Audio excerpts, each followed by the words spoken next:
Bonjour à tous, Cyril Ketos, on est à la Ketos Factory. Je vous présente aujourd'hui comment on installe un setup de pump. Aujourd'hui, on va vous montrer comment on assemble tous ces éléments. On va partir du stab. Chez Ketos, les inscriptions sont toujours vers le haut. Donc mettez pas le stab à l'envers, ça ne fonctionne pas.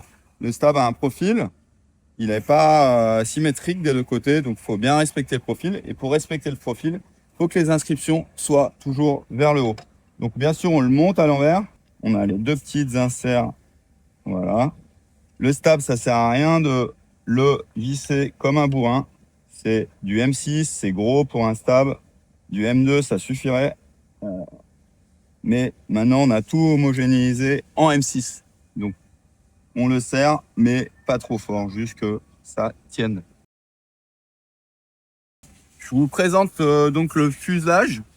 Là, on a les deux cleavers. Cleaver full alu, pas modulaire, parce qu'on ne peut pas changer les queues. Alu devant, carbone derrière.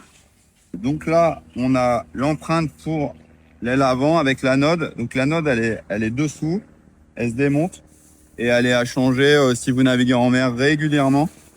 L'anode, c'est une pièce de zinc qui va prendre la corrosion en lieu et place de votre fuselage. Le fuselage, il a la particularité d'avoir une connexion conique. Et donc, on va rentrer ce cône dans l'aile avant qui est fabriqué aussi de façon conique. On voit bien le cône. On rentre. Voilà, ça fit parfaitement.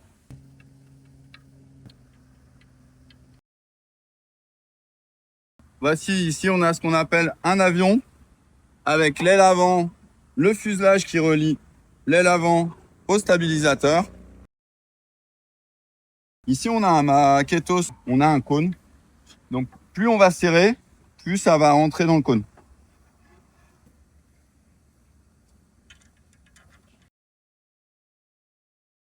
C'est le cône qui prend tous les efforts et les vis ne prennent pas d'efforts, ils sont juste là pour stabiliser le fuselage. Après la première session, vous pouvez revisser la vis avant. C'est pas qu'elle se dévisse, c'est le cône qui rentre. Un petit peu devant, un petit peu derrière. Voilà, dès que ça craque, il faut arrêter. On peut remettre un petit coup là. Et à l'usage, cette vis, vous pouvez la resserrer car le cône va rentrer légèrement sur l'avant. À ne pas utiliser, il ne faut pas utiliser ça comme ça. Vous allez mettre trop de puissance. C'est un coup à casser les inserts. Les inserts, ils sont en laiton, c'est le fusible du foil. Si un jour vous prenez quelque chose, etc., c'est les inserts qui doivent ramasser. Mais c'est pas à vous de les casser. Ils doivent casser si vous rencontrez un obstacle. Voilà, donc là, on a un avion avec son mât de montée. Au niveau du mât, vous avez beaucoup de réglages. Donc là, j'ai mes T-nuts, un M6. Elle est tellement légère, je peux la positionner sur l'avion. Donc là, je positionne mon T-nut.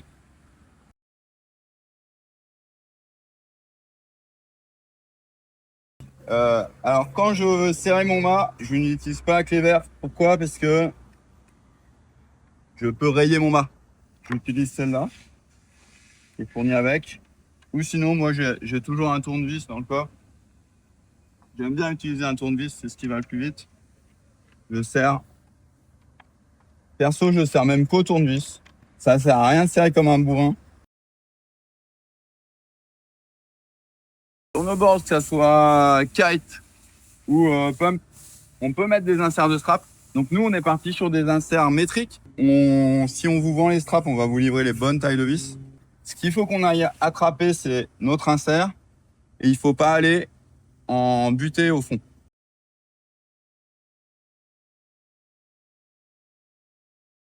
On va commencer par l'aile avant. On va prendre la clé verte. Ne pas utiliser cette partie. Cette partie, c'est du M5. C'est pour les anciens stabs. C'est utilisé que pour les anciens stabs ou les fuselages MM en alu. On peut desserrer avec la clé verte. Après, on fait le tournevis. Souvent, du fait du cône, selon les cônes, l'âge, l'utilisation, votre aile avant va rester coincée dans le fuselage. C'est normal, c'est voulu. Ça veut dire qu'il y a une bonne connexion. Il n'y a pas de jeu. Donc ça, c'est fait exprès. Après, j'arrive pas à démonter mon aile avant. Il y a Il y a une seule chose à faire, c'est créer de la vibration pour que le cône il se désolidarise du fuselage. Donc je tape de ce côté-là avec mon manche de tournevis. Ça, c'est pas fourni, mais il vous faut ça ou un petit maillet caoutchouc. Donc là, après, je peux retirer mon aile avant tranquillement. Pareil, le mât. Je vais prendre ma clé verte pour au moins les 2 premiers tours. Et là, je tape là ou là. Et je retire mon fuselage. C'est pareil, c'est un cône, donc c'est dur, ça force. C'est normal, c'est fait exprès. C'est ce qui donne la rigidité à notre setup. Les vis sont à remplacer tous les ans, si vous naviguez beaucoup. C'est le conseil. Les fusibles, c'est les vis et les inserts. Donc ça, c'est à remplacer tous les ans. Si vous naviguez en mer, on a la node contre la corrosion, mais le sel attaque quand même tout. Donc moi, ce que je vous conseille, c'est de démonter la queue, parce qu'il y a de l'eau qui va rester coincée au niveau de la queue. Et donc, je conseille de la démonter et de rincer cette partie aluminium.